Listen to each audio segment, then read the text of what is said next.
Boredom, the myth that keeps on taking. A mom recently told me, if I hear I'm bored one more time, I'm going to lose it.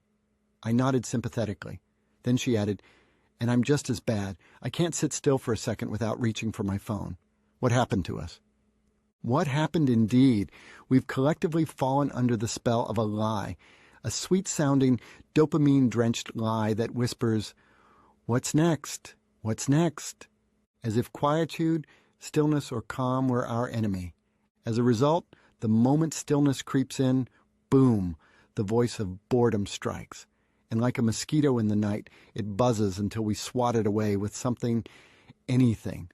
Let's pull back the curtain on this very human and very modern condition we call boredom. Boredom isn't real, but it is dangerous. Here's the truth bomb no one likes to admit. Boredom isn't a real problem. It's a construct, an illusion we've invented to explain the unsettling discomfort of not being stimulated. Once upon a time, being still was normal. Silence wasn't feared. Children sat with themselves, made up games, stared at clouds, or dug holes in the dirt just to see what was there.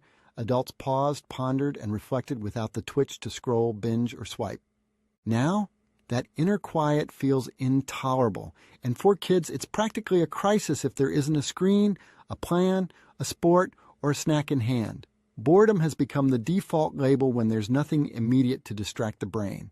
But that's exactly where the magic used to live, in the quiet, gentle finding, creating, and discovering. The parental trap. Stop feeding the boredom beast. We love our kids. We want them to be happy. But in the pursuit of happiness, many of us have become chronic entertainers, chauffeur therapists, and on-call cruise directors. The result? Kids lose their capacity to self-generate joy, creativity, and focus. Why should they try when someone else is always ready to solve "I'm bored"? Moms, dads, here's the fix.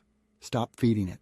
That means no immediate suggestions, no rescue attempts, no guilt about how you should help them find happiness right now, and not generating idea after idea. Instead, when the inevitable "I'm bored" shows up, try this calmly neutral response. Okay, I'm sure you'll figure something out. Then, walk away. Yes, walk away. Don't make eye contact. Don't get pulled into the drama. Let your child's creativity wrestle with the empty space. Let them meet the discomfort of their own mind. This is how emotional resilience is born. If you're consistent and brave enough to withstand the initial groans and eye rolls, you'll watch your child grow their ability to sit with life as it is, not just as they want it to be. Adults, it's time to retire the word bored. And what about us grown-ups? We've been sold the same illusion that every moment needs to be filled, or it's meaningless. So we text while waiting in line, scroll while watching TV, play video games for hours, check out Facebook, reaching for stimulation in every silent gap. Ironically, we're busier than ever, and yet often feel empty. This is not my opinion. It's the overwhelming data growing stronger year by year. The more we do, the more we chase an experience that will satisfy. Yet the more we chase, the more we want, with very limited satisfaction following. If it were so satisfying, wouldn't we want to linger, pause, and cherish those satisfying feelings? Notice, we do not do that. Maybe consider a change? Let's start by vetoing the word bored from our vocabulary. Not because it's evil, but because it leads us down a false, unfulfilling path. The mind that labels boredom is simply a mind that's uncomfortable being without something to entertain it right now. Being simply present is feared, and the mind that's uncomfortable being present is one that will never be satisfied no matter how much you feed it. Instead, when inclined to boredom, consider stopping and contemplating something different. Try these. I'm open to what's next. I invite a bit of stillness right now. Where can I find joy without adding more? Who do I love and what can I savor about them for a few moments? Can I be still here, now? Where is there beauty I can notice and enjoy? Let me just be with my breathing for 5 minutes. See what arises. What's already in my life that I haven't fully appreciated today? What could I hear that I have never really listened to before? These aren't just fluffy affirmations.